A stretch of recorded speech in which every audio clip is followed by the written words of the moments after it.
We are getting amazing support from drivers and food delivery drivers around the globe. The word is spreading. February the 14th, global protest, apps off or leave them on and run up the surge, but don't service the riders. So strike, protest at airports, call the media, get organized. Love to read this. Toronto drivers are in, apps off and protest. So these messages we're getting from all around the country here in the United States and people from overseas. Flyers are going out. By the way, the link to the flyers is below. Just print 4 on a page, get them out at the airport and organize, right? It'll be a good lesson for you to organize, to get the first protest going, so you can then build momentum on the second and the third and the fourth protest, right? It works. Once off protests are not the solution, but relaying the same message monthly almost at a protest at an airport, bringing in the media. No, they still haven't addressed this. They still haven't addressed wrongful deactivations.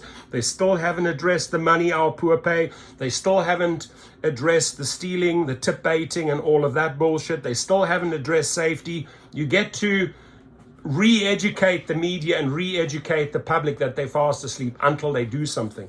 Now, a big game plan for 2024, seeing that the companies don't want to listen, right? We were nice in 2023. In 2024, we ain't being nice. And it's going to be a political game this year.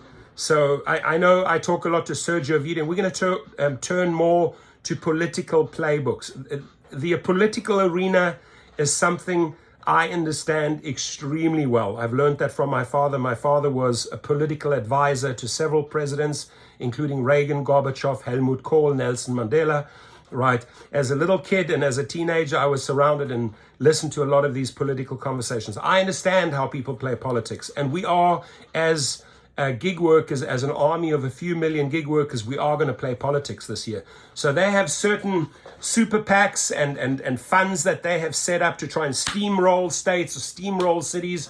We're going to have the counter-attack plan ready.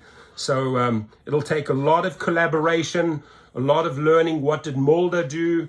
People like Sergio Vidian and myself and others are paying very close attention to the playbook, right? What worked? How did a city or a state get their way? How did a country get their way? And then you adopt that playbook. What Uber tried in California, they spent $210 million with their partners in crime, DoorDash and Lyft and others. They steamrolled California, they got it. They were not successful with that game plan and squandered a lot of money in Massachusetts, and they're feeling a lot of resistance. Why are they feeling resistance? Because we're sick and tired and we're fighting back. We understand how they operate, and we're going to expose how they operate. And specifically, we're going to expose the politicians that work with them. We're going to get the entire list of those names, right? Doesn't matter what city and state you're in. If you're a politician backing Uber and taking money from them, we're on you, right? We're not voting for you, right? We'll vote you out. And we will educate, we'll educate our riders, we'll educate our passengers. We have a playbook. And we will adopt that playbook. The difference between them and us, we have more people and we can run more posts on social media than they will ever be able to, right? Their PR team, their public relations team, their marketing team will not be able to keep up with millions of drivers who are turning to social media. So I know Sergio Vidian, myself, and a couple of people will really start talking about the playbook. How do we educate drivers to fight back? Listen up, Darragh Khosrowshahi. I'm talking to you directly. I'm looking you directly in the eye.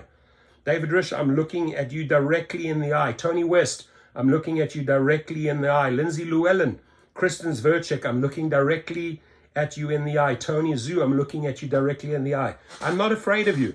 We are not afraid of you. We more.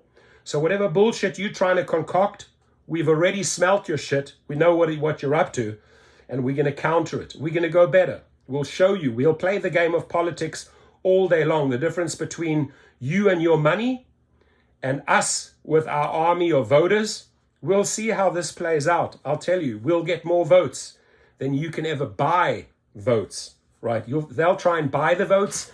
We will influence the votes. Big difference. Have a great day. Your comments, please.